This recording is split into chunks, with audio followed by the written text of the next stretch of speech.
नमः संस्कृता मित्राणी। P next live से संस्कृति कक्षा में मैं संतोष मिश्रा आप सभी का स्वागत करता हूं। मित्रों, उम्मीद है कि आप सभी लोग स्वस्थ होंगे।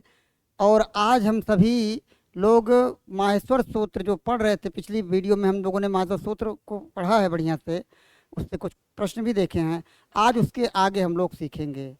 तो माहेश्वर सूत्र, जैसा कि आप सभी लोग जानते हैं, ये है अयुण, ऋलिक, एवोंग, अयौच, हैवरट, लण, यमगणनम, झभई, घड़धस, घड़धस, जब गढ़धस, खफ छठत चटतौ, कपय, सतसर, हल। ये आपने कल देख लिया था और इसी पर आपने कुछ तथ्य लिखे थे। आज आपको एक चीज़ उसी से जोड़ते हुए आपको बताते हैं कि ह वर्ण की बात मैं कर रहा था, कल किया भी था कुछ, आज आपको दिखा भी देता हूँ कि ये ह वर्ण जो है मित्रों, ये देखिए, ये यहाँ 5वें सूत्र में भी आया है और 14वें सूत्र में भी आया है। तो इस पर एक तथ्य मिलता है कि ह वर्ण कितनी भी बार आया है, तो इसमें हो जाएगा ह वर्ण 2 बार आया है। तो यहाँ तथ्य के रूप में लिख लेते हैं मित्रों, ह वर्ण की आवृत्ति कितनी बार हुई है, तो आप लिखेंगे 2 बार। कितना लिखेंगे मित्रों? 2 बार। कहाँ कहाँ हुई है अगर ऐसा पूछता है तो 5वें सूत्र में हुई है मित्रों और 14वें सूत्र में हुई है। ऐसा भी प्रश्न बनाया जा सकता है। प्रश्न बनाने के लिए कुछ भी किया जा सकता है। आयोग किस तरह से प्रश्न बनाता है, क्या नहीं करता है, वो तो वो जाने, लेकिन आपको इस तरह से पढ़ लेना है मित्रों कि कोई भी चीज़ छूटे न। अर्थात हमें 360 अंक पर यानी चौतरफा पढ़ लेना है उसके बारे में कि कितने प्रश्न उस पर बन सकते हैं।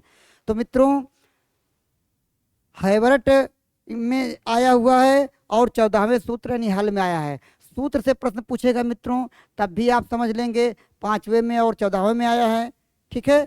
और अगर पूछे आवृत्ति कितनी बार हुई है तो 2 बार आप देख ही रहे हैं। एक चीज़ और है मित्रों, वह समझना है। देखिए, अड़ा आपको देखिए पहले सूत्र में भी मिल रहा है और आपको कहाँ मिल रहा है, 6वें सूत्र में भी, ठीक है मित्रों। तो अड़ा किस में है, पहले में भी है और 6वें में भी है। तो इसका भी प्रश्न बनता है। ये प्रश्न सब आ चुके हैं जो बता रहा हूं मैं, ह वर्णों की आवृत्ति वाला, अड़ा वाला, तो आ सकता है। ये संज्ञक अड़ा है, ठीक है। तो यहाँ पर ऐसा दे देगा, अड़ा की आवृत्ति। तो यहाँ आवृत्ति जो लिखेंगे आप, कितनी बार है मित्रों, 2 बार है। कितनी बार है, 2 बार है। तो ह वर्ण की आवृत्ति कितनी बार हो गई, 2 बार हो गई, ठीक है। ह वर्ण की आवृत्ति 2 बार हो गई, ठीक। और आपका अड़ा की आवृत्ति, ये देख रहे हैं, अड़ा की आवृत्ति 2 बार हो गई है। ये तथ्य मिल गया आपको, स्पष्ट हो गया। और अब हो सकता है प्रश्न पत्र में ऐसे दे दे कि अड़ा वर्ण कितनी बार आया है, उस पर हलंत न लगाए। तो अड़ा वर्ण एक, देखिए अलग से अड़ा वर्ण कहाँ आया है, ये देखिए यहाँ पर आया हुआ है। तो अड़ा अगर खाली अड़ा की देता है बात, तो आप कितनी बार आया है, 1 बार आया है। यहाँ 1 बार समझ लेंगे अगर इस तरह की बात आती है। लेकिन अगर दे दे अड़ा वर्ण आया है और विकल्प में 1 बार नहीं होगा, ठीक है मित्रों, तो अगर वहाँ पर होगा 2 बार, 3 बार, 4 बार, 5 बार, तो ऐसा अगर देता है मित्रों, तो आप जो है इसको इसको ये और ये शामिल करते हुए, तीनों को शामिल करते हुए 3 बार वाला विकल्प चुनेंगे अगर खाली अड़ा की बात पूछता है।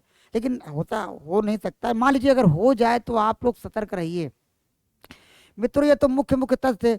अब कल आपको मैंने प्रश्न भी कुछ इस पर बताए थे, आज भी प्रश्न और किए जाएंगे, बताए जाएंगे। एक चीज और बता दें मित्रों कि महर्षि पाणिनि जो थे, वह जो है तक्षशिला जो विश्वविद्यालय था, उस आज का विश्वविद्यालय बीच का हुआ, उसके पहले तो उसका वहाँ जो मेन रूप से जान लीजिए कि महर्षि पाणिनि वर्तमान में अपने भारत में नहीं, वर्तमान में वो हिस्सा पाकिस्तान में चला गया है, कश्मीर का क्षेत्र था। तो कहने का मतलब वहाँ उनकी, तो वहाँ तक्षशिला विश्वविद्यालय वहाँ है, आप जानते हैं। तो वहाँ पर भी इनकी शिक्षा दीक्षा का बताया जाता है कि हुई थी, ठीक है। तो ये सारे चीज़ों की जानकारी आपको होनी चाहिए थी, इसलिए मैंने इसकी चर्चा कर दी। अब बात आती है कि हम लोग प्रत्याहार कैसे बनाएंगे, यानी आज का मुख्य जो उद्देश्य है इस प्रकरण का आज आपको बताने का कि प्रत्याहार क्या होता है, कैसे प्रत्याहार हम बनाते हैं, वह चीज़ देखनी है कि आसानी से हमारा प्रत्याहार भी तैयार हो जाए और हम उसको आराम से कर सके पेपर में। तो चलिए मित्रों, आज हम देखेंगे प्रत्याहार के बारे में। क्या देखेंगे मित्रों? प्रत्याहार के बारे में। और प्रत्याहार के लिए मित्रों ये सूत्र की तो आवश्यकता पड़ेगी, ठीक है। तो चलिए प्रत्याहार हम लोग देख लेते हैं। सबसे पहले हम लोग जानेंगे मित्रों कि प्रत्याहार आखिर है क्या, प्रत्याहार किसे कहते हैं। तो आपको हम बता दे रहे हैं कि वर्णों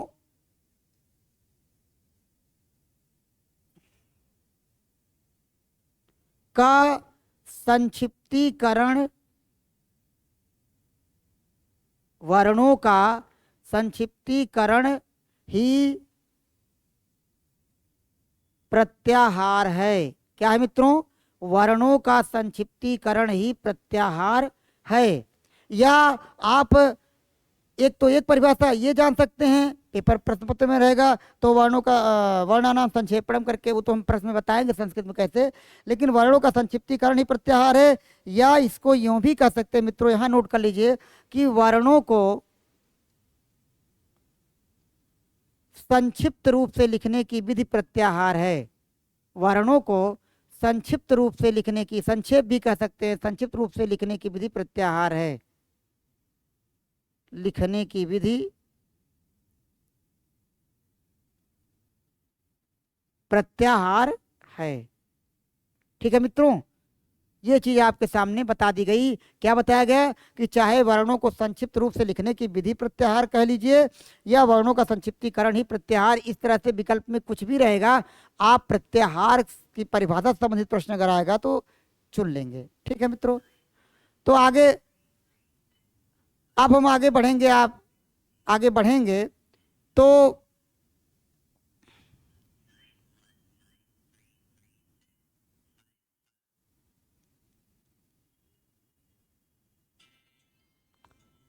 आगे बढ़ेंगे तो हमें प्रत्याहार बनाने सीखना है। अब सबसे पहले हम लोग मित्रों क्या करेंगे, सबसे पहले हम लोग पहला सूत्र यानी पहले सूत्र से प्रत्याहार बनाना शुरू करेंगे। किससे? अब तो नोट कर चुके होंगे इसको आप लोग।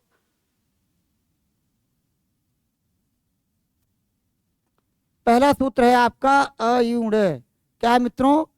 अयुण। देख रहे हैं, पहला सूत्र है अयुण। क्या है? अयुण। अब इससे भी देखिए, पहला प्रत्याहार हम बनाने जा रहे हैं। क्या बनाने जा रहे हैं? अड़ प्रत्याहार।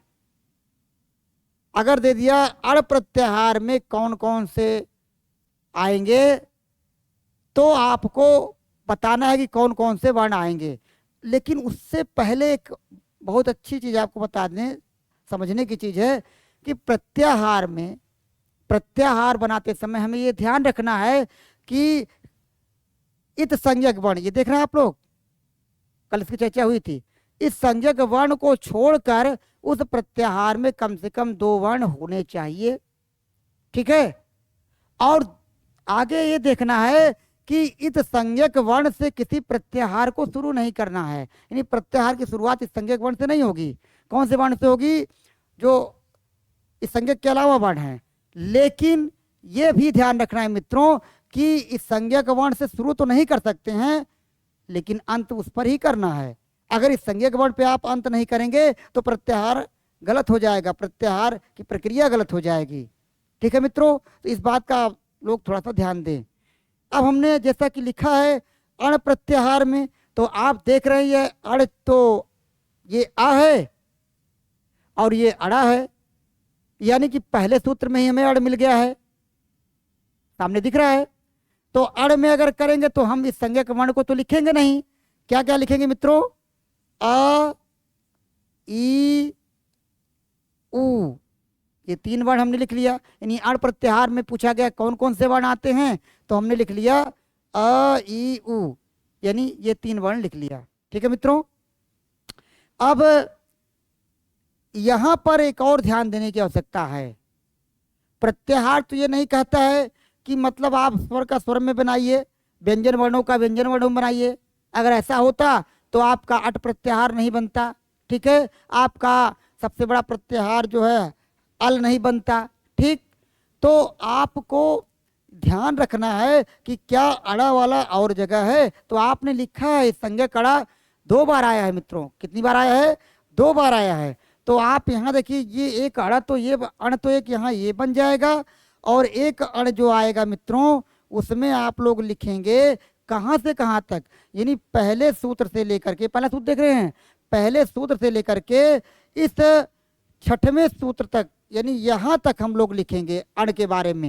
यानी 2 अण बनेंगे, इसमें 2 अण बनेंगे। जैसे यहाँ पर लिखेंगे हम लोग, पहले सूत्र से लिखना शुरू करेंगे तो अ ई उ, उसके बाद ये दूसरे सूत्र पे पहुंचेंगे, यहाँ पहुंचेंगे तो यहाँ पर क्या लिखेंगे मित्रों, यहाँ पर आएगा आपका री लिरी, ठीक है। आगे जब बढ़ेंगे मित्रों तो आएगा आपका ए ओ, ठीक है मित्रों। उसके बाद आपका आएगा ए ओ, चौथे सूत्र में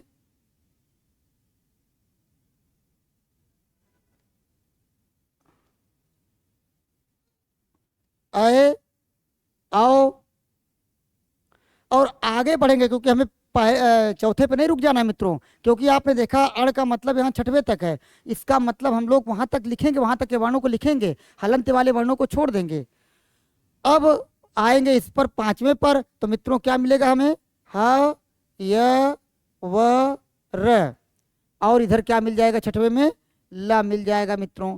तो अगर आप ध्यान दें, देखिए यहाँ से हम आप ये देखिए, हम कैप्चर कर दे रहे हैं इसको, ये देखिए अण प्रत्याहार में हमने कौन कौन वर्ड लिखे, आ लिख दिया, ई लिख दिया, ऊ लिख दिया, री लिख दिया, लिरी लिख दिया, ए लिखा, ओ लिखा, ए लिखा, औ लिखा, सब आपके सामने है, ह य व र ल।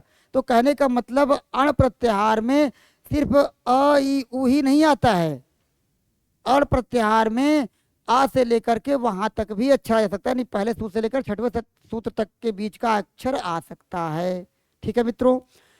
तो अब आप लोग के मन में शंका होगी कि अरे ये तो ऐसे, तो मतलब महर्षि पाणिनि जी ने जो जरूरत की चीजें थी, जितना जरूरत वाला प्रत्याहार था उनको बताया है 43 तब, नहीं तो इतना संख्या तो उनकी बहुत सारी है, 243 से भी अधिक है। तो कहने का मतलब प्रत्याहार बनाना आप सीख रहे हैं तो ये बनाया जा सकता है, और अगर इस तरह का प्रश्न आ जाए तो आप वहां फंसोगे नहीं, कर लोगे, क्योंकि इस चीज की बात आपके सामने की गई है। सिर्फ अण में आप इतने सीमित नहीं रह जाओगे, आप अण का मतलब पहले से छठवें तक सूत्र तक के जितने भी अक्षर होंगे उस पर जाओगे आप। इसलिए मैंने यहाँ बताना उचित समझा, क्योंकि आजकल परीक्षा के पैटर्न में आप देखते हैं कि क्या क्या प्रश्न किस तरह से पूछ देता है। तो आपको ये, अब इसी समय आपके सामने मैं इसकी चर्चा भी कर लूँ कि इसमें माने वर्णों की संख्या कितनी है, इस पर भी समस्या आपके सामने हो सकती है, इस तरह की फंसाने वाला प्रश्न भी बन सकता है। तो पहला अगर देखा जाए तो अण प्रत्याहार में पहले में अगर देखा आपने तो कितनी संख्या है मित्रों, 3 है, ठीक है, जो पहला अण बना आपका नहीं पहले सूत्र में। और अण 2 बन रहा है, तो अण में दूसरे में कितना है संख्या मित्रों, आप काउंट कर सकते हैं, इसमें संख्या आएगी 14। कितनी आएगी मित्रों, 14 आएगी। कैसे, अब देखिए पहले से चौथे सूत्र तक तो आपके स्वर आ गए, स्वर मिल गए आपके, वो कितने हैं आपके स्वर, आपके 9 हैं, ठीक है। और यहाँ व्यंजन क्या है, व्यंजन आपका यहाँ 5 है, तो कुल मिलाकर के 9 5 14, यानी अण प्रत्याहार में संख्या जो मिली है वो 14 की भी मिल गई, यानी 14। अब ये 3 भी है और 14 भी है। अब इसको हम लोग कैसे समझेंगे कि वो कैसा क्या पूछ रहा है। अब मित्रों यदि प्रश्न पत्र में दे दिया कि अण प्रत्याहार में वर्णों की संख्या है, अण प्रत्याहार में वर्णों की संख्या है, मित्रों यह डाउट क्लियर करने के लिए मैं ऐसा प्रश्न बना रहा हूं यहां पर। अब मित्रों यहां पर दे दिया, क्या दे दिया, पहला विकल्प दे दिया 2, दूसरा दे दिया आपका 4, तीसरा दे दिया आपका 3, और चौथा दे दिया आपका मित्रों 10। तो ऐसी स्थिति में तो आप कंफर्म हैं कि पहला वही पूछ रहा है, यानी तीन वाला पूछ रहा है, क्योंकि आप जानते हैं कि अड़ में या तो संख्या 3 होगी इसके अनुसार, या तो 14 होगी। तो 3 का विकल्प है यहाँ पर, 14 का नहीं दिया है। समस्या तब होती है जब 14 का विकल्प पूछने की बात करता है। तो अगर 3, 2, 4, 3 और 10 ऐसा दिया है तो हम 3 को चुन लेंगे। लेकिन मित्रों, अगर यही प्रत्याहार में, यही प्रश्न में अगर प्रत्याहार के वर्णों की संख्या का विकल्प बदल दे, यानी कि यहाँ पर 10 कर दे, यहाँ पर 14 कर दे, क्या कर दे मित्रों, 14 कर दे, और यहाँ ग में 3 कर दे, क्या कर दे मित्रों, ग को कर दे 3, यानी ग वाला कर दे 3, और चौथा विकल्प मित्रों यानी घ वाला क्या कर दे, उभयो अपि, क्या कर दे मित्रों, उभयो अपि। देखिए ऐसे बनता है उभयो, ये आपका जानते हो अवग्रह रूप है। ये क्या मित्रों, ये अवग्रह रूप है, आगे संधि में आपको पढ़ाया जाएगा।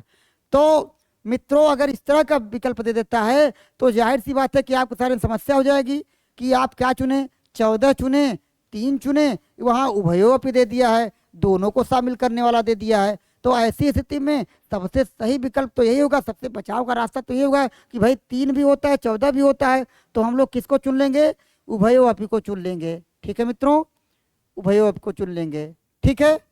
लेकिन यदि उभयो अपि न रहे और सिर्फ 14 और 3 की बारी आती है, तो इसमें जो प्राथमिकता हम देंगे वो किसको देंगे भाई, पहला सर्वप्रथम कौन सा बना था, 3 वाला बना था, उसके बाद 14 का बना था। ठीक है मित्रों, तो इस चीज का ध्यान रखने की आवश्यकता है। अगर जब 3 विकल्प न रहे तब 14 को तो चुन सकते हैं, हम आराम से चुन सकते हैं।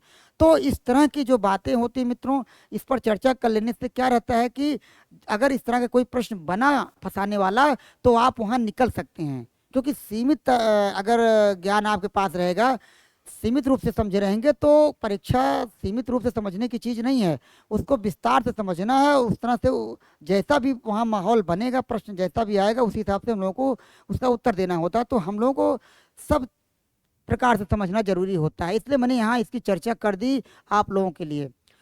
अब बात आती है मित्रों, अड़ से हम लोग आगे बढ़ेंगे, क्योंकि अड़ पर बहुत चर्चा हो गई, क्योंकि अच्छा अड़ थोड़ा सा संदेहास्पद था, भ्रमित करने वाला था, इसलिए हमने उस पर विशेष रूप से चर्चा कर दी ताकि इस तरह का भ्रम आपको अंदर न हो। अब हम लोग आगे बढ़ेंगे तो आपको मिलेगा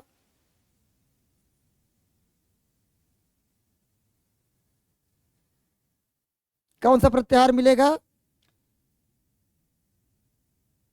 अक कह दिया जाए। क्या कह दिया जाए मित्रों, अक कह दिया जाए, यानी हम नीचे लिख दे रहे हैं यहाँ पर, अक प्रत्याहार में कौन कौन से वर्ण आएंगे। अब देखिए अक प्रत्याहार में कौन कौन से वर्ण आएंगे, तो वो देखिए अक प्रत्याहार में आपका अ ई आप सामने देख रहे हैं, उ री ली, यही ना आएगा, आगे तो बढ़ना नहीं है। अरे भाई शुरुआत यहाँ से हुई है और यहाँ का पे अंत हो रहा है, यानी प्रत्याहार पे। अच्छा, अभी जो परिभाषा आपने कुछ देर पहले लिखा था कि वर्णों का संक्षिप्तीकरण प्रत्याहार है, तो ये चीज आपको दिख रही होगी। हम लोग क्या कर रहे हैं, इतने सारे वर्णों को हम लोग किस में सिमटा दे रहे हैं, किस में संक्षिप्त कर दे रहे हैं, अक में कर दे रहे हैं। जबकि अगर अक का विस्तार जब करते हैं तो हमारे सामने अ ई उ री ली इतने वर्ण मिलेंगे, लेकिन हमने उसका संक्षिप्त रूप बना दिया अक, और अक से पता चल गया कि ये प्रत्याहार है, इसके अंतर्गत इतने वर्ण आएंगे। यही है प्रत्याहार की जो परिभाषा दी गई थी। तो आप इसमें अक में कौन कौन सा वर्ण लिखेंगे, अ ई उ री ली, इतने वर्ण लिख देंगे। यानी अगर वर्णों की संख्या पूछे अक प्रत्याहार में कितने हैं मित्रों, तो आप बताओ, क्या बताओगे, अरे जाहिर सी बात है आप तुरंत बता दोगे 5 है। क्या बता दोगे मित्रों, 5 है। यानी अक प्रत्याहार में वर्णों की संख्या कितनी हो गई, 5 हो गई। ठीक, अब इसी तरह से और भी प्रत्याहार, अब आपको आइडिया तो मिल ही रहा है, लेकिन हम जो जरूरी प्रत्याहार है वो बता दे रहे हैं आपको बनाने के लिए, कैसे बनाते हैं। अगर इक प्रत्याहार की बात करता है मित्रों, इक बनाने, इक की बात पूछता है, इक की बात पूछता है, तो बताइए आप लोग क्या लिखेंगे, बताइए फटाफट, ई उ री ली। ठीक है मित्रों, यानी इक में क्या क्या आएगा, ई उ री। ठीक है, यानी संख्या कितनी हो गई, 4 हो गई। यहाँ संख्या 5 थी, यहाँ संख्या 4 हो गई। यानी अक में 5 और इक में 4। ठीक है मित्रों। अब इसी में अब भाई उक भी बन जाएगा। क्या बनेगा? उक बन जाएगा। तो उक में क्या करेंगे? उक में, उक प्रत्याहार में आप देखिए यहां से शुरू करें। अच्छा एक चीज और है, प्रत्याहार की शुरुआत जिस अक्षर से होती है उस अक्षर को उसमें लेना पड़ता है, प्रत्याहार में उस वर्ण को गिनना पड़ता है। तो यहाँ पर उक में क्या क्या गिनेंगे? उ, री, लिरी। यानी हम लोग क्या क्या करेंगे? उ, री, लिरी। यानी वर्णों की संख्या कितनी हो गई? 3 हो गई।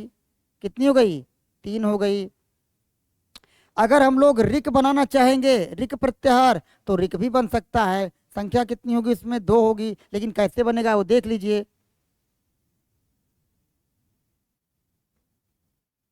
रिक में री, लिरी, तो संख्या कितनी हो गई? 2 हो गई। तो आपने देख लिया, अक में 5, इक में 4, उक में 3 और इक में 2। इस तरह से और भी प्रत्याहार बनेगा। क्या बनेगा मित्रों?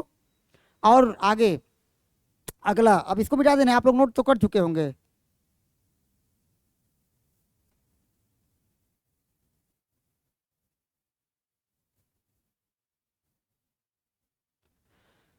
आगे आप इण भी बना सकते हो। अड़ा तो आप जान ही गए हो। आप इण भी बना सकते हो। क्या बना सकते हो इण में? ई और ऊ, क्योंकि 2 ही अक्षर होना जरूरी है ना, तो इण तो बन ही सकता है। उण बनाने के लिए आपको इसमें नहीं कर सकते हो, आपको यहां तक जाना पड़ेगा। ठीक है। तो इण भी बन सकता है, उण भी बन सकता है। हम आपको जरूरी प्रत्याहार की बात बता रहे हैं। तो अब बात आती है एंग प्रत्याहार। अगर पूछ दे एंग प्रत्याहार में कौन कौन से वर्ण हैं, तो एंग आप देख रहे तीसरे में आया है। एंग किस में आया है? तीसरे में। ए, ओ, ए है, ओ है। एंग में यही 2 वर्ण आएंगे ना, ए और ओ आएगा। तो एंग प्रत्याहार में कौन कौन से वर्ण आएंगे आपने स्पष्ट कर लिया। क्या क्या कर लिया? ए और ओ आया। वर्णों की संख्या आपको पता चल गया कि भाई ये दिख रहा है, सामान्य सी बात है। अगर ये इसी पर कह दे एच में कौन आएगा, तो एच कहाँ मिलेगा आपको मित्रों? ये देखिए चौथे में मिलेगा। तो आय से लेकर के च के बीच के अक्षर लिख लेंगे। तो एच में क्या लिखेंगे मित्रों? आय और आओ, यही 2 वर्ण लिखेंगे। संख्या 2 ही है। तो लेकिन यदि ऐसा पूछ ले, एच ना पूछे, एंग ना पूछे, एच पूछ लिया, इन दोनों को मिलाकर पूछ ले। एच क्या है? एच तो इन दोनों का मिश्रण है ना, मिला करके है ना। इसका मतलब तीसरा सूत्र भी आ गया और चौथा भी आ गया। तो एच में कौन कौन से वर्ण आएंगे? जब आप लोग ये लिखे ना ए ओ ए ओ, तो यही चीज तो इसमें एच दोनों को मिला के होगी। और यहाँ भी देख लीजिए आप, ए ओ ए ओ, जाहिर सी बात है जब इधर बन गया तो इधर आप कर ही ले जाएंगे आसानी से। ए ओ ए आओ। ठीक है मित्रों, ये ए हो गया। ठीक है। अब हम लोग जो है अच वाला बनाएंगे प्रत्याहार, यानी अच यानी पूरा बनाएंगे मित्रों। आप लोग को दिख रहा है स्पष्ट रूप से कि नहीं? कमेंट करिएगा आप लोग। तो अच जब हम लोग बनाएंगे मित्रों, तो देखें वहां पर सभी के सभी स्वर आएंगे। कैसे आएंगे वो आप देखिए।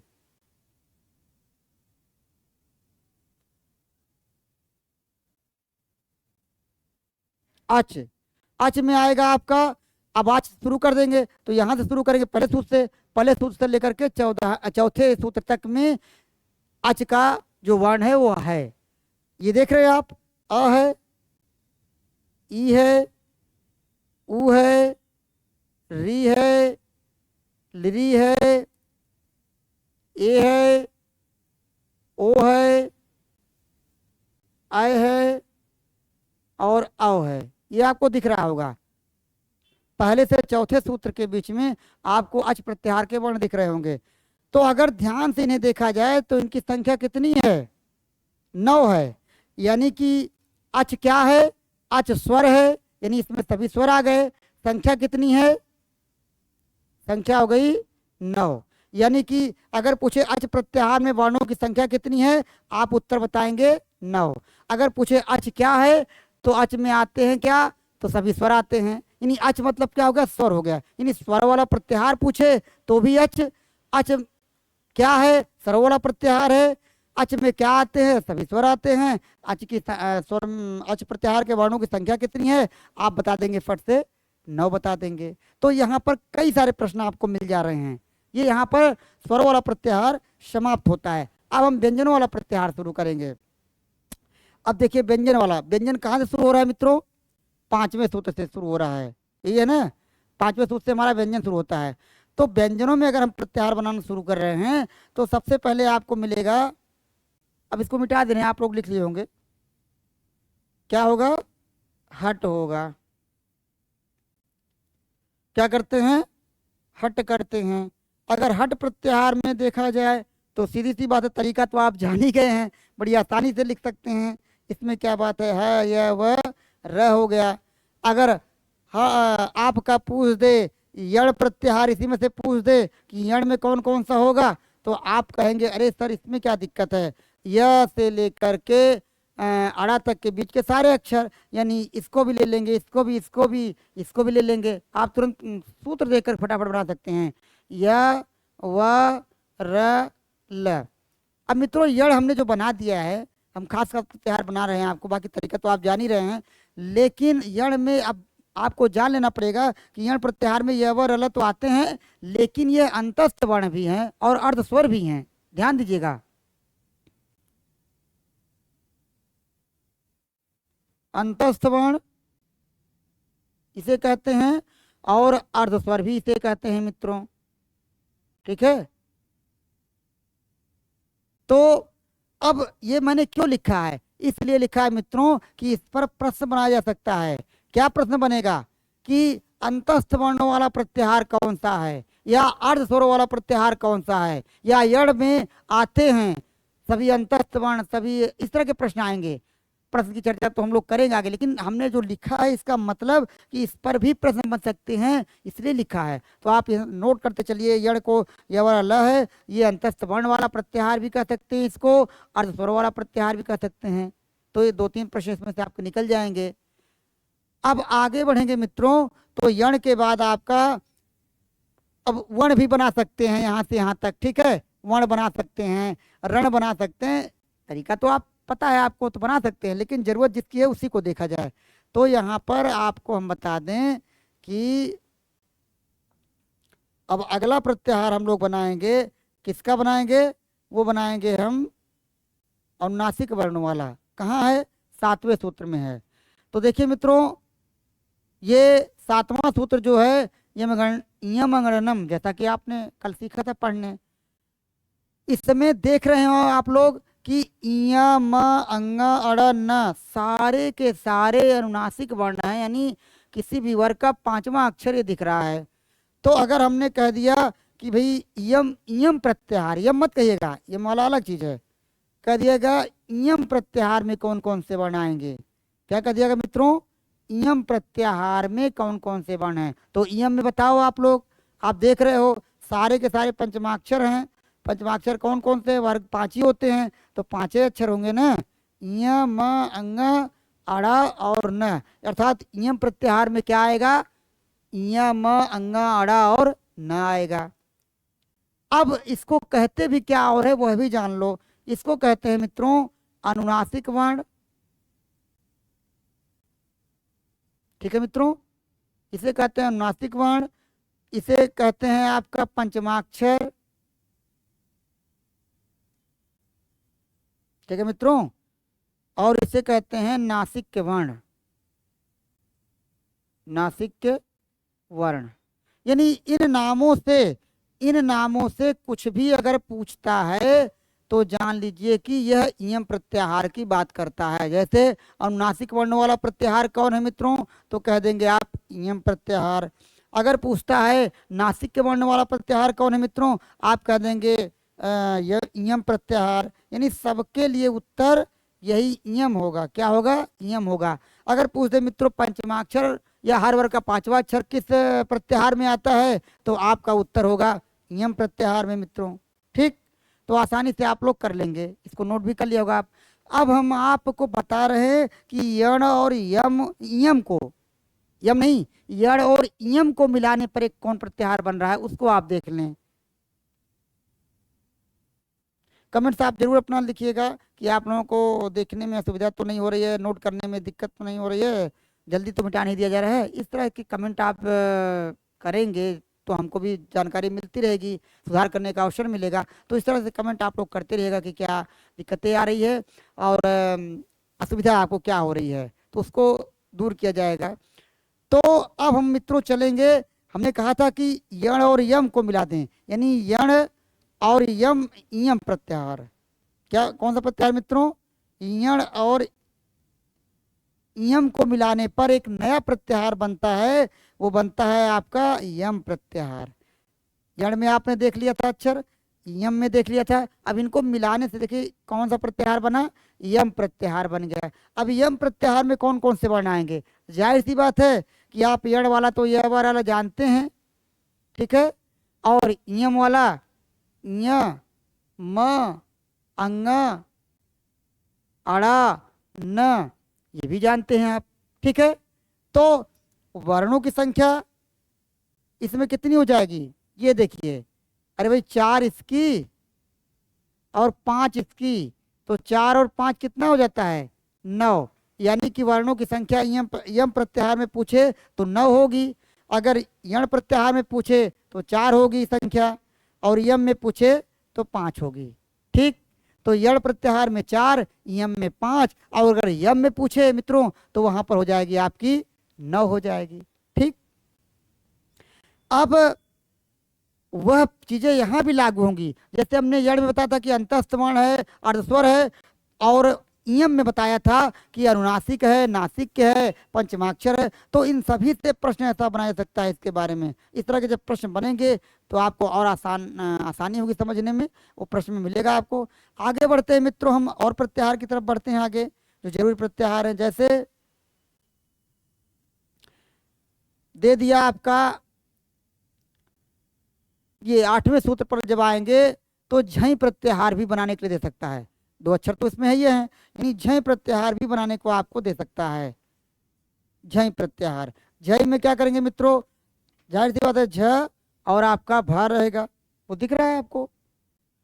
अगर उसने यहां से यहां तक कह दिया झस प्रत्याहार बनाइए मित्रों, क्या दे दिया? झस प्रत्याहार की चर्चा कर दिया कि झस प्रत्याहार में कौन कौन से वर्ण आएंगे। तो मित्रों झस प्रत्याहार में झ, भ, घ, ढ और ध, ये सारे के सारे वर्ण आ गए। अब आपको वर्ण याद करना है तो कहेंगे झ, भ, घ, ढ, ध। आप इससे बचना चाहते हैं तो आपको एक बात मैं बता रहा हूं, जरा सा यह ध्यान दीजिए कि ये झ, भ, घ, ढ, ध आखिर सब के सब क्या हैं? अरे भाई झ, च, छ, ज, झ चौथे नंबर पर, भ, प, प, भ चौथे नंबर पर, यानी कुल मिलाकर अगर आप ध्यान दें तो यहाँ पर सारे चौथे अक्षर आए हैं। तो आप इस तरह से इसको कह सकते हैं झस बराबर चौथा। क्या कह सकते हैं? झस बराबर चौथा अक्षर, यानी आपको झ, भ, घ, ढ याद करने की आवश्यकता नहीं पड़ेगी। झस बराबर आप कह देंगे चौथा, चौथा कह देंगे। क्या कह देंगे मित्रों? झस बराबर चौथा, ठीक है। या अगर हमारे गणित के जानकार सभी मित्र हैं, सभी जानते होंगे, तो 4 भी इसको कहते हैं संख्या में। क्या लिख सकते हैं इसको? 4 लिख सकते हैं।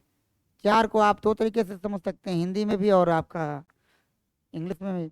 तो झस में आपको झस को चौथा भी कह के आप अपना काम चला सकते हैं आसानी से। झ, भ, घ, ढ, ध करने की जरूरत नहीं है। और चौथा वर्ग सभी जानते हैं, 5 वर्ग होते हैं तो हर वर्ग का चौथा अक्षर तो सभी को पता है। ऐसे करके भी कर लेगा, चौथा क्या भी है? घ चौथा, च, छ, झ चौथा, ऐसे करके भी कर सकते हैं आप, भूलेगा ही नहीं। तो चौथा अक्षर यानी झस बराबर क्या होगा? चौथा अक्षर। अगर वर्णों की संख्या की बात आती है मित्रों तो वर्णों की संख्या क्या होगी? वर्णों की संख्या होगी, देख रहे हैं आप लोग 3, 2, 5। अरे भाई जब 5 वर्ग होते हैं, जब 5 वर्ग हैं तो उन सबके 4 चौथे अक्षर जब आएंगे तो 5 न होंगे, हर लाइन में एक अक्षर आएगा चौथा। आगे बढ़ते हैं मित्रों, आगे बढ़ते तो घस, घस का भी आप बना सकते हो। आवश्यकता अगर पूछ दिया पेपर में तो आप जैसे जब बनाना जान रहे हो तो घस का बनाओगे तो आपको क्या मिलेगा? घ, ढ, ध, ठीक है। इस तरह भी बन सकता है। अब महत्वपूर्ण जो प्रत्याहार है उसकी तरफ चलते हैं हम लोग। जैसे अगर हमने कह दिया जस प्रत्याहार बनाइए, तो आप लोग क्या कहेंगे मित्रों? आप सीधी सी बात कहेंगे कि इसमें क्या है सर, ज ब ग ड द, यही सारे अक्षर आएंगे। और मित्रों यहाँ ध्यान देने की बात है, इतना कहने की जरूरत नहीं है। कैसे? अरे भाई देखो, च छ ज ये तीसरा है, प फ ब ये तीसरा है, सब तीसरा अक्षर है। तो आप कह दीजिए जस बराबर 3 या तीसरा, आसानी से आपका काम हो जाएगा। तीसरा अक्षर कौन नहीं जानता है? अरे भाई वर्णमाला तो आप पढ़ रहे हैं, बचपन से पढ़ रहे हैं।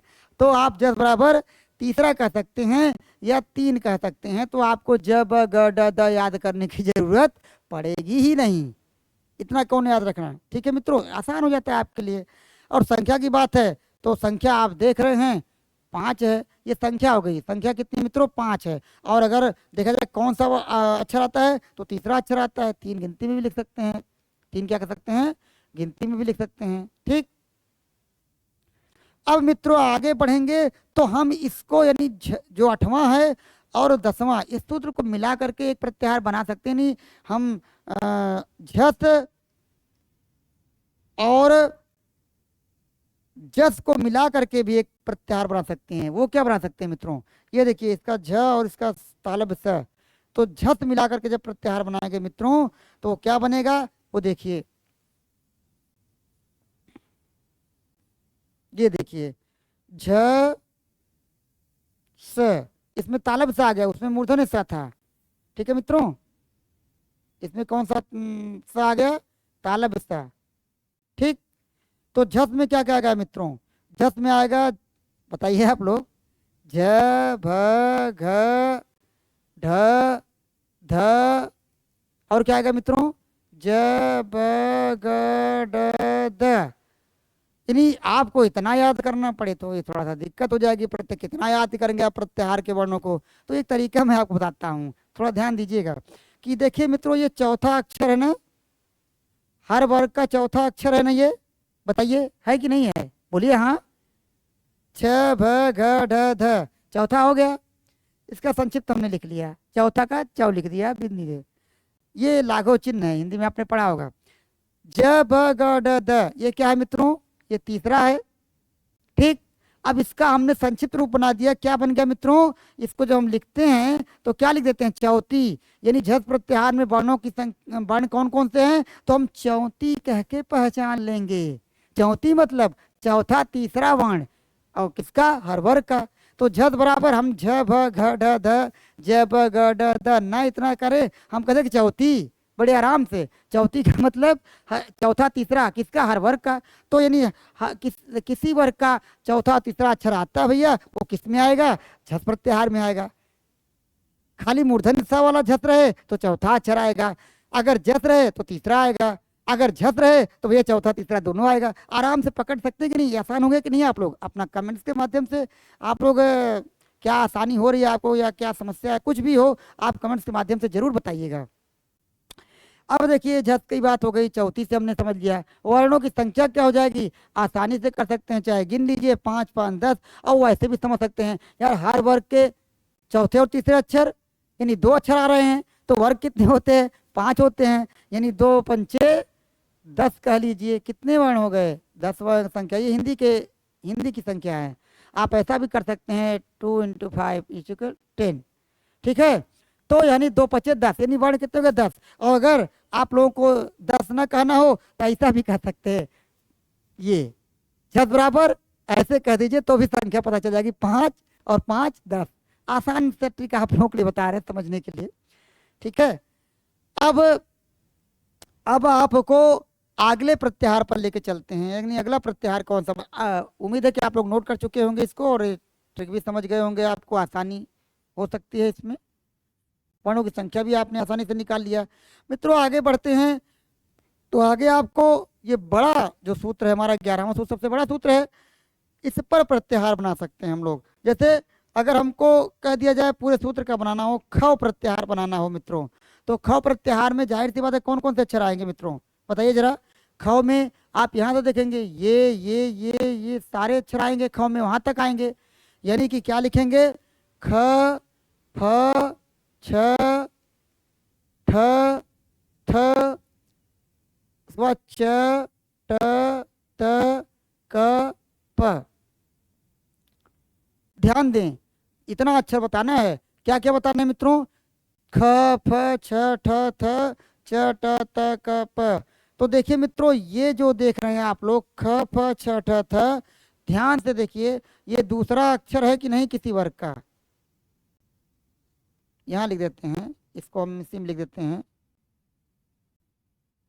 ये देखिए मित्रों, ये अगर ध्यान दें तो ये कौन सा अक्षर है? किसी भी वर्ग का दूसरा अक्षर है, यानी इसका संक्षिप्त रूप हम लोग क्या लिख सकते हैं? दू। और ये देखिए मित्रों, च, ट, त, क, प, ये कौन सा अक्षर है?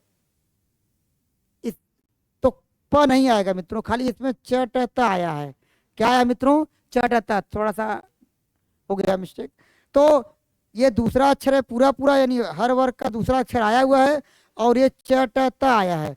तो अगर आप ख, फ, छ, ठ, थ, च, ट, त नहीं याद कर सकते हैं तो आप क्या याद करेंगे? दू चटत, यानी दू चटत कह देने से भी आपका काम हो जाएगा कि अरे यार ये ख प्रत्याहार के वर्ण आ गए। क्या आ गए? ख प्रत्याहार के वर्ण आ गए। ख प्रत्याहार में कौन का गया? आपने कहा दू चटत। अब किसी ने पूछा दू चटत क्या है, तो आपने कहा दू से दूसरा हर वर्ग का, और चटत इन कहा दू से दूसरा और चटत, तो दू चटत हो गया आपका। वर्णों की संख्या की बात पूछता है तो आप फट से बता लोगे, अरे दूसरा यानी हर वर्ग का, इसका मतलब 5 वर्ग होते हैं, पता है सबको? होते हैं कि नहीं? बोलिए। तो दूसरा में कितना आएगा? 5 अक्षर ना आएगा? अरे भाई 5 वर्ग है तो 5 वर्ग का दूसरा अक्षर, तो 5 ही अक्षर हुए, और 5 और 3 ये चटत, तो संख्या हो गई कितनी? 5 धन 3 बराबर 8 हो गई। ठीक है? या इसको आप नहीं समझ पा रहे होंगे अगर इस हिंदी के अंक को, तो आप ऐसा लिख सकते हैं आराम से, 5 और धन 3 बराबर 8। यानी आपको संख्या समझना है, आसानी से समझ गए। अरे भाई दूसरा 5 और चटत 5 3 8। ठीक है मित्रों, आराम से आपका हो गया ख प्रत्याहार। अब आगे चलते हैं। ख बना है तो जाहिर सी बात है ख भी बनेगा, यानी 11वें और 12वें सूत्र को मिला करके क्या बन रहा है? ख। अब उसको हम लिख रहे हैं, ख के प्रत्याहार में कौन से वर्ण आएंगे। ये मिलान हम इसलिए कर दे रहे हैं मित्रों, ताकि आपको सूत्र से प्रत्याहार बनाना आप जान लें, आप स्वयं इसको निर्माण कर सकते हैं, इसको आसानी से बना सकते हैं। इसीलिए हम इसका मिलान करते हैं। अगर ख प्रत्याहार की बात आएगी मित्रों, तो ख में क्या आएगा मित्रों? क्या आएगा बताइए? यहां से शुरू हुआ है, यानी ये सारे वर्ण आएंगे, और कहां तक गया है मित्रों? यह तक गया है, यानी ख इससे और यहां तक गया है, तो ख मेरा बना है प्रत्याहार। तो ख में कौन कौन आएगा मित्रों? ख, फ, छ, ठ, थ, च, ट, त, क, प। ठीक है मित्रों, यही ना आएगा? अरे बोलिए भाई। अब वही चीज मैं जो पहले बता रहा था, देखिए ये किसी भी वर्ग का दूसरा अक्षर है, संक्षिप्त रूप लिख दिया। ये क्या है? पहला अक्षर है। तो यानी ख प्रत्याहार में कौन से वर्ण आएंगे? आपको ख, फ, छ, ठ, थ, च, ट, त, ये सब कहने नहीं है क, प। आप सीधा सीधा कह सकते हैं धूप। क्या कह सकते हैं?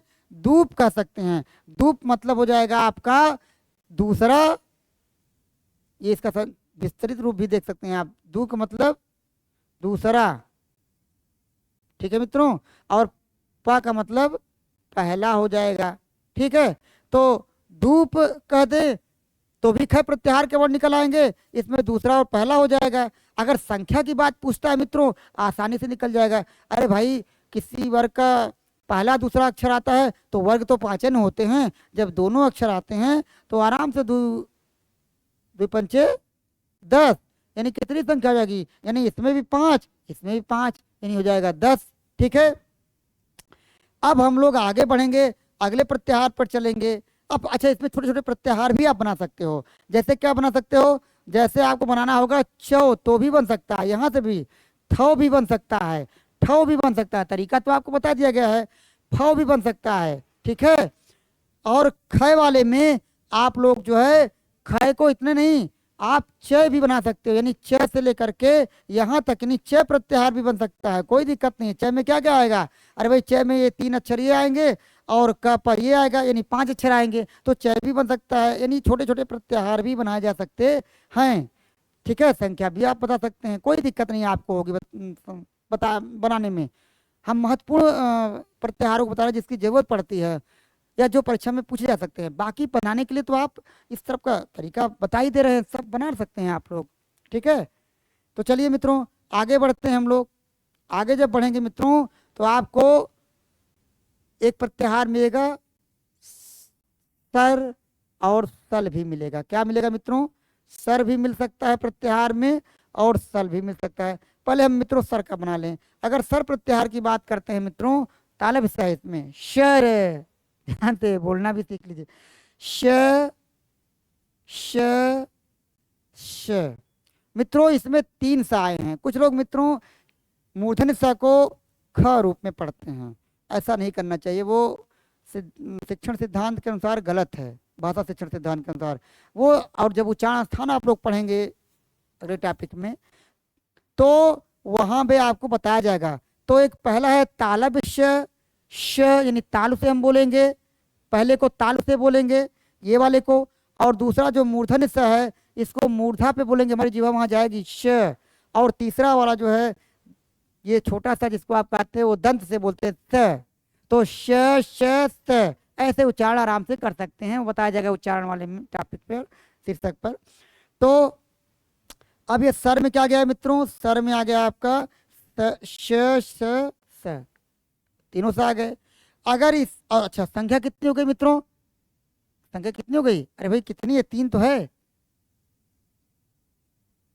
3 हो गई। और अगर हम इसको मिलाकर यानी 14वें सूत्र को मिला देंगे तो क्या बन जाएगा? शल बन जाएगा। क्या बन जाएगा मित्रों? सल बन जाएगा। तो सल में क्या क्या आएगा? शल में, अरे भाई सर में आपने जो स बनाया था तो उसमें एक और हा बढ़ जाएगा।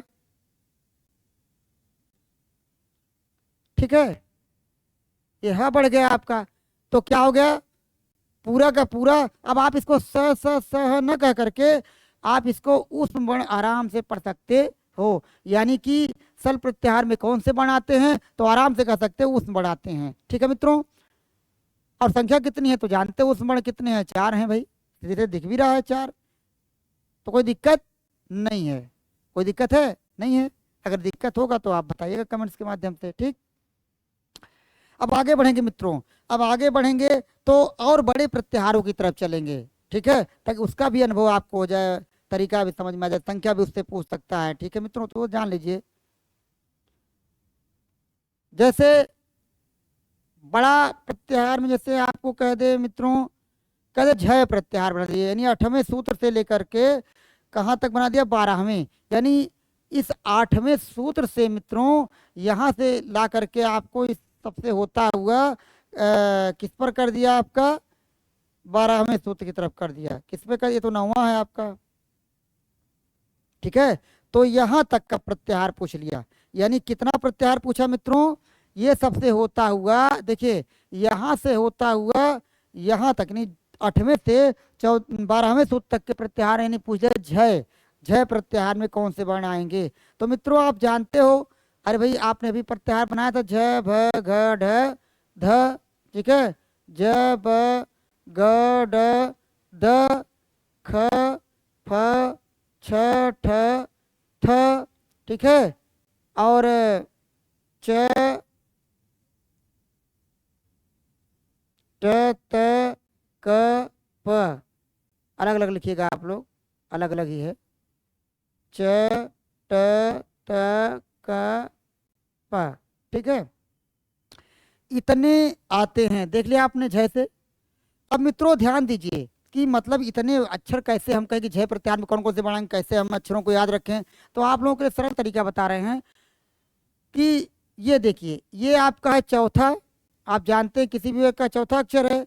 ये है तीसरा अक्षर है। ठीक है, ये मित्रों दूसरा अक्षर है और ये है पहला अक्षर। अगर इन सबको हम एक क्रम में लिखें मित्रों तो ये बन जाएगा, क्या बन जाएगा मित्रों?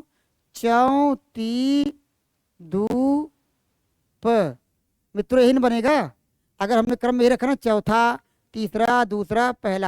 यानी कहने का मतलब अगर झय प्रत्याहार के वर्णों को पूछे तो आप इतने अक्षर मत याद करिए, 4 लाइन कौन कहे याद करने को, आप 4 अक्षर में बता लीजिए। चौथी धूप है, यानी आप 4 अक्षर में बताइए उत्तर कि झय प्रत्याहार में क्या आता है। तो आप कहेंगे सर चौथी धूप, अब इसका क्या मतलब है? तो चौथी धूप का मतलब आप फुल फॉर्म आराम से बता लेंगे क्या? अरे भाई चौथा, तीसरा, दूसरा, पहला, ये बता लेंगे आराम से। यानी ये आराम से बता सकते हैं। बता सकते हैं कि नहीं बता सकते? कमेंट्स के माध्यम से जरूर बताइएगा कि झ में अक्षरों को याद करने से अच्छा कि चौथी धूप याद करने से क्या मतलब, इस ट्रिक से क्या फायदा हुआ आपको।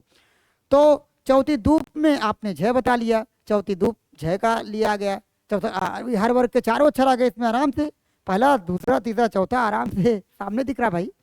संख्या पूछेगा तो आपको काउंट करने की जरूरत ही नहीं है, आराम से बता सकते हैं। कैसे बता सकते हैं? देखिए, वो आप जानते हैं ना, चारों अक्षर आए हैं और वर्ग कितने होते हैं मित्रों? 5 होते हैं। हर वर्ग के चारों अक्षर आए हैं, वर्ग कितने होते हैं? 5 होते हैं। आसानी से आपका 4 पंचे 20 हो गया। ये हिंदी की संख्या मैंने लिख दिया। अगर इसको इंग्लिश में लिखना चाहेंगे मित्रों तो ऐसे लिख सकते हैं, मतलब एक देखिए 4 इंटू 5 इज इक्वल 20, यानी 4 पंचे 20। यानी आपका उतना पढ़ना भी नहीं पड़ा। चौथी धूप से आपको झ प्रत्याहार के वर्ण भी आसानी से आ गए और संख्या भी आसानी से निकल गई। क्या निकल गई? अरे भाई चारों अक्षर हर वर्ग के आए हैं, वर्ग होते हैं 5, तो 4 पंचे 20। अगर उसको नहीं करना चाहते हैं तो आप ऐसे कर लेंगे, झ में ऐसे कर दीजिए आसानी। कोई पूछता है झ प्रत्याहार में कितने वर्ण आए हैं, आप ऐसे कर दिए। अगर वो समझा तो समझ जाएगा, अगर इस तरह का पढ़ा है ऐसे से समझ जाएगा 20 अक्षर। ठीक, तो मित्रों अब ये देखा आपने। आगे बढ़ेंगे और बड़े प्रत्याहार की तरफ। जैसे झ हो गया आपका 20। कभी कभी प्रश्न पूछता है 20 अक्षरों वाला प्रत्याहार, ऐसा भी पूछ सकता है, या पूछता है पूछा गया है झ प्रत्याहार में कितने वर्ण होते हैं? 20, 24, 25, 30। और आप जो आदमी झ वो चौथी धूप से जानेगा, फट से 4 पंचे 20 कह लेगा, 4 पंचे 20 कह लेगा, उसको कोई दिक्कत नहीं होगी। नहीं तो गिनते रह जाते गिनने में। अच्छा, परीक्षा भवन में जब हम लोग बैठते हैं तो गिनने में गिनने वाली बात हो, चाहे जो भी हो, हम लोगों को सभी को तनाव रहता है परीक्षा भवन में। तो ऐसे में अगर आप परीक्षा भवन में बैठे हैं और संख्या गिननी हुई तो कभी कभी आगे चली जाती है एक, या तो एक कम रह जाती है। अब इससे क्या होगा मित्रों? इससे ना तो आगे होगी ना तो कम होगी। ठीक, न ज़्यादा न कम होगी। अब मित्रों हम बढ़ेंगे झ के बाद। अगर किसी ने कह दिया झल प्रत्याहार की बात कर दो, तो झल को आप देख रहे कहाँ से? झल को जब हम करेंगे मित्रों तो झल को देखिए, अगर साफ नहीं दिख रहा तो हम इसको मिटा के तब फिर करते हैं मित्रों, हो सकता है दिक्कत हो रही हो। तो झल में जब हम लोग करेंगे मित्रों तो यहाँ पर देख लीजिए, आपको झल के लिए 8वें सूत्र से हम लोग किस सूत्र पे जाएंगे मित्रों? 14वें पे जाएंगे। यही नहीं है, देख रहे हैं कि नहीं? झल के लिए 8वें सूत्र से लेकर के हम लोग यहाँ से होते हुए 14वें सूत्र पर यही ना मिला झ, ये इसका झ और इसका ल मिलकर क्या बन गया मित्रों? झल बन गया। अब बताइए, जब झ के वर्णों को नहीं याद कर पाए, आसानी नहीं हुई समझने में, उस तरह याद रखने में, तो उसके लिए तरीका बताया गया। तो क्या इतने वर्ण आप याद कर लेंगे? जैसे झल में झ, भ, घ, ढ, ध। उसके बाद है मित्रों आपका ज, ब, ग, ड, द। उसके बाद है मित्रों ख, फ, छ, ठ, ठ। फिर है मित्रों च, ट, त, क, प। ठीक है मित्रों। उसके बाद है आपका श, स, स, ह। यानी इतने वर्ण आपके आ गए झल में। कितने आ गए? इतने आ गए। अब इसको कैसे संभव है? तो आप फिर वही तरीका लगाइए जो झ में लगाए थे आप। चौथा है ये मित्रों कौन सा है? ये तीसरा है, देख ही रहे हैं आप। ये कौन सा मित्रों? ये दूसरा है। ठीक है, और ये मित्रों कौन सा है? पहला है। और ये मित्रों कौन सा है? ये ऊष्म वर्ण है। तो अब जो इसको अगर एक क्रम में हम लोग लिख दें तो ये फार्मूला बनेगा ना, चौथी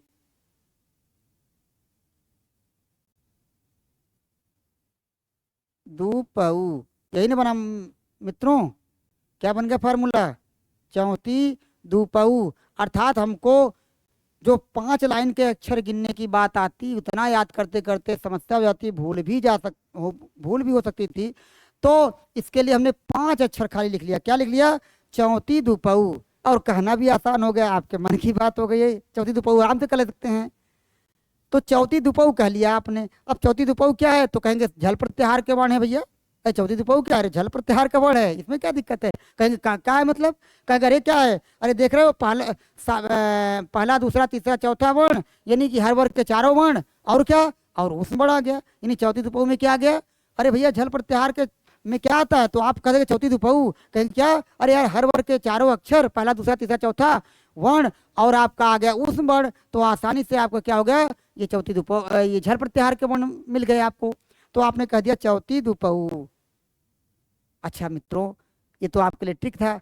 अब अगर संख्या निकालने को पूछे, यानी पूछे झल प्रत्याहार में संख्या कितनी है, तो क्या आप एक ऐसे गिनेंगे एक एक कर, 1 2 3 4 5? नहीं नहीं, ऐसा नहीं करेंगे, इसी से लगा लेंगे फट से। अरे भाई हर वर्ग के चारों अक्षर हैं और उस वर्ण है, तो करना क्या है, 5 वर्ग होते ही हैं, तो फिर वही फार्मूला लगा लेंगे, 4 5 4 गुणे 5 धन 4। अच्छा ये 4 क्यों लिखा गया है, ये 4 क्यों लिखा गया है? अरे भाई उस बड़ 4 आए हैं ना, तो 4 पंचे 20 धन 4 बराबर कितना हो गया मित्रों? 24 हो गया। अर्थात अगर पूछे कि झल प्रत्याहार में कौन कौन से वर्ण आते हैं, तो आप बताएंगे चौथी दुपहु, यानी वर्गों के चारों अक्षर और उस वर्ण।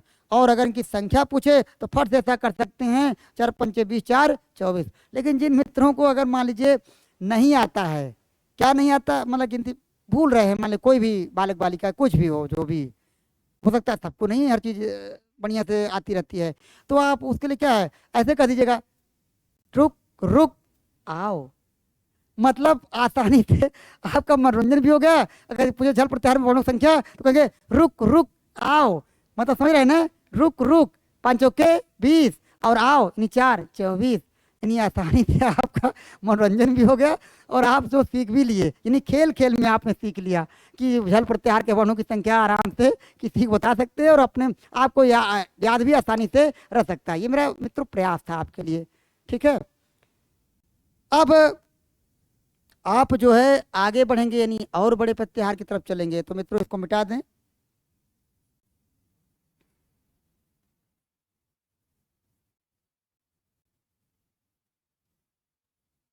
तो अगला प्रत्याहार मित्रों आएगा, बड़ा प्रत्याहार है वो क्या आएगा मित्रों? वो हमने कह दिया हल। अब हल का मतलब मित्रों ये 14वें सूत्र का मत समझिएगा, नहीं तो गलत हो जाएगा।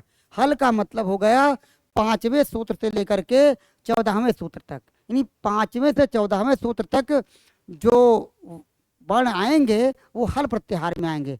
तो क्या आप हल प्रत्याहार के वर्णों को लिखेंगे जैसे आपने झ भ घ ढ ध करके? नहीं, कुछ नहीं। आपको एक सरल तरीका बताते हैं मित्रों कि हल प्रत्याहार के वर्णों को आपको लिखने की जरूरत नहीं है। आप सिर्फ और सिर्फ कह दीजिए हल प्रत्याहार में कौन से वर्ण आते हैं, आप कह दीजिए सभी मूल व्यंजन, और आपका काम हो गया। यानी सभी मूल व्यंजन कह देने से हल प्रत्याहार के सारे वर्ण उसमें शामिल हो गए। और मूल व्यंजन बताइए कौन सा ऐसा लड़का या लड़की है, हमारे मित्र कौन से ऐसे हैं जो नहीं समझ पाएंगे कि मूल व्यंजन क्या है? सभी जानते हैं मूल व्यंजन क्या है, 33 होते हैं उनकी संख्या, और आप जानते हैं वो क से लेकर के ह तक जो होते हैं वो सारे के सारे मूल व्यंजन होते हैं। तो अगर हल प्रत्याहार में पूछे क्या आते हैं, तो आप कहेंगे अरे क्या इसमें सभी मूल व्यंजन आते हैं, कोई भी मूल व्यंजन आया होगा आप पहचान लोगे। ठीक है मित्रों, समझिए ना। तो अब ऐसी स्थिति में आपने सभी मूल व्यंजन कर लिया, लेकिन अगर संख्या पूछे तो क्या करोगे? संख्या में आपको ध्यान रखना पड़ेगा कि हल प्रत्याहार में अगर वर्णों की संख्या पूछे तो आप जो है 33 नहीं बताओगे। सभी मूल व्यंजन तो अगर पूछे 33 होते हैं मित्रों, लेकिन अगर हल प्रत्याहार में वर्णों की संख्या पूछ दे तो एक आपको जोड़ना पड़ेगा। क्या? ये देखिए ये यह 2 बार आया हुआ है, तो आप इसका प्रत्याहार के अंतर्गत है ना, तो इसको आपको गिनना पड़ेगा मित्रों, इसको छोड़ना नहीं तो गलती हो सकती है। तो हल प्रत्याहार में वर्णों की संख्या जो आएगी मित्रों वो आएगी आपकी 33 में 1 जोड़ेंगे तो 34 हो जाएगी। यानी हल प्रत्याहार में वर्णों की संख्या कितनी होगी मित्रों? 34 होगी। कितनी होगी? 34 होगी। ठीक, अब आते हैं हम लोग सबसे बड़े प्रत्याहार पे, यानी माहेश्वर सूत्र का सबसे बड़ा प्रत्याहार अगर है तो कौन सा होगा वो मित्रों दिखाते हैं आपको। वो कौन सा होगा? जाहिर सी बात है कि पहले से लेकर के 14वें सूत्र के बीच के वर्ण वाला होगा, यानी कि ये पहला, यानी अ से लेकर के मित्रों ल तक होगा। यानी सबसे बड़ा प्रत्याहार क्या होगा मित्रों माहेश्वर सूत्र का? अ से लेकर ल तक, यानी पहले सूत्र से लेकर के 14वें सूत्र तक, यानी कि अल क्या होगा मित्रों? अल प्रत्याहार होगा। क्या इसके इतने सारे वर्ण लिखेंगे? इसको जरूरत है क्या? नहीं, कुछ नहीं जरूरत है मित्रों। अरे हल में जब आपने कहा सभी मूल व्यंजन आते हैं तो अल में कह दीजिए क्या? अरे ये स्वर तो आए ही है, स्वर देख ही रहे हैं, तो लिख दीजिए अल में सभी स्वर एवं सभी मूल व्यंजन। बस आपका काम हो गया, सभी स्वर और सभी मूल व्यंजन। ठीक है मित्रों, तो सभी स्वर आ गए और सभी मूल व्यंजन आ गए, तो आसानी से मिल गया। भाई अल में क्या आता है? सभी स्वर आ गए, मूल व्यंजन। अब सभी स्वर तो आप जानते हैं 9 हैं, इसमें बताए गए, महर्षि पाणिनि जी ने बताया है, तो 9 ही आए हैं, सभी स्वर हो गए वो, और मूल व्यंजन हो गए। तो अब इनकी संख्या के बारे में अगर प्रश्न करेगा मित्रों, तो संख्या के बारे में प्रश्न क्या करेंगे, बताएंगे कैसे संख्या? अरे भाई सभी स्वर आपने लिखा है 9, और अभी अभी हल प्रत्याहार के वर्णों की संख्या ज्ञात की है, तो आपने क्या लिखा था? 34 लिखा था मित्रों। तो अब क्या हो जाएगा? 34 और 9 कितना हो जाएगा? 43 हो जाएगा। कितना हो जाएगा मित्रों? यानी अल प्रत्याहार में वर्णों की संख्या कितनी होगी? 43 होगी। देखिए मित्रों, एक ध्यान देने की बात है। प्रश्न कभी कभी टेट स्तर पर आता है कि प्रत्याहारों की संख्या कितनी है, तो वहां पर 42 लिख देते हैं, और जो है 42-43 करके भी आता है। तो मित्रों प्रत्याहारों की संख्या 42-43 जो भी है वो ठीक है, लेकिन अगर अल प्रत्याहार में पूछेगा वर्णों की संख्या होती है मित्रों, तो उसमें 42 मत लिखिएगा। अगर वर्णों की संख्या पूछेगा तो 43 लिखिएगा, लेकिन प्रत्याहारों की संख्या पूछेगा तो 42 या 43 जो भी रहेगा प्रश्न पत्र में उसको आप लिख सकते हैं। ठीक है मित्रों, तो ध्यान रखिएगा। इस तरह से हमने आपको प्रत्याहार को कैसे बनाते हैं, किस तरह से आसानी होगी, ये सब चीज़ें आपके सामने रख दी, बता दी। अब आपको इसमें क्या सुविधा हुई, आपको कितना अच्छा लगा, ये समझाना कैसा लगा, कमेंट्स के माध्यम से मित्रों जरूर बताइएगा। और अब हम क्लास को ज़्यादा लंबा नहीं खींचना चाहते, क्योंकि बहुत समय हो गया और आप ऊब भी गए होंगे, इसलिए हम इसी पर जो है, अच्छा इस पर जो प्रश्न बनने वाले होंगे, जो प्रश्न बनाए जाएंगे संस्कृत में, हिंदी में, जैसा भी होगा, वह अगले वीडियो में हम आपके साथ जो है उन प्रश्नों को लेकर शामिल होंगे। और आज ज़्यादा समय हो गया है, इसलिए हम अपनी कक्षा को यहीं विराम देते हैं। आप सभी का देखने के लिए धन्यवाद। नमस्कार, आपका शुभ मंगल हो।